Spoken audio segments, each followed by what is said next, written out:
Well, it turns out there is a whole market for counterfeit PlayStation products. Now, maybe this isn't so much of a surprise. I mean, where there is a market for really anything that people are after, there is, of course, going to be the counterfeit product. But I did not know that the rabbit hole went this deep, that it was actually this big. So big, in fact, that Sony has been on a roll. They have had multiple lawsuits quite recently against all of these, I guess, companies or organizations that release these products under the PlayStation name. Now, this came to my attention from this article today from GameFile. It says PlayStation's year-long war on counterfeiters. So it says Sony scored a win last week in federal court as a judge in Illinois' Northern District ruled that operators of 35 online marketplaces that sell their products, their wares through Amazon were liable for violating PlayStation copyrights and trademarks. Yeah, we're not talking one or two sellers, we are talking 35. And all of them were ruled as in violation of these copyright laws. Now, the big takeaway here is that it says after none of the accused retailers, that means 0 of the 35 retailers, none of them defended themselves against the suit. So after that, the court last week awarded Sony a default judgment. Nearly 36 of the online storefronts were found liable for $500,000 in damages for trademark infringement. Now, it does not really say, it's not very clear if this is $500K total or if it's $500K for each of the 35 online retailers. My guess is that it's $500,000 total, but that would be insane if it's $500K each. If that actually is the case, we'd be looking at $17.5 million going to Sony. Sure, a drop in the bucket for PlayStation and Sony, but huge for these counterfeiters. So I was looking at the case that they were referencing, and it took a little bit of digging to finally find an actual PDF of the case itself. So here's the case ID and everything. This is all the way back in May, but I guess this is one that had a settlement, a judge that basically came to a conclusion on it last week. Now, if you look here, it says that actually a lot of the defendants, actually I believe all of the defendants in this case, reside and or operate in the People's Republic of China or other foreign jurisdictions with lax trademark enforcement systems, or they redistribute products from the same or similar sources in those locations. So it sounds like most or all of the 35 online retailers here are from China. Now, the lax laws in these areas, it seems like, is definitely a problem. This allows counterfeiters to, quote, routinely use false or inaccurate names and addresses when registering with these e-commerce platforms. It also says that since platforms generally do not require a seller on a third-party marketplace to identify the underlying business entity, counterfeiters can have many different profiles that can appear unrelated even though they are commonly owned and operated. So they can make like multiple accounts, think of it like that. They can just rinse and repeat and it's not really regulated. And as for the actual counterfeiting itself, like how are these products considered counterfeit? Well, it sounds like they are actually just using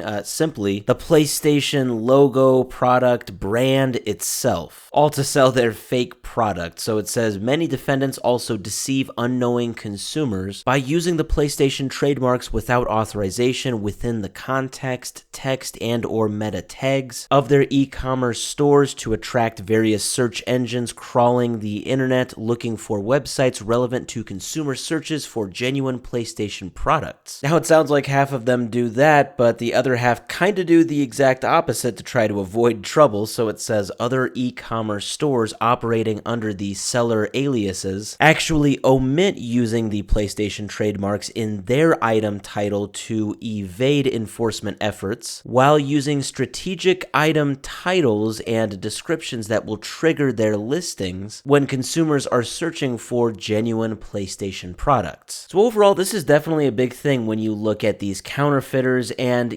definitely I'm sure it is not exclusive to PlayStation. I'm sure this happens with Xbox products, Nintendo products. I mean, anything like that is gonna attract some genuine counterfeiters. But this is huge. It looks like they have been charged $500,000. Like I said, a drop in the bucket for Sony, but definitely huge for these organizations and even just the these solo people who are trying to make a name for themselves, trying to create a lot of money, only to get buried in the debt from this lawsuit.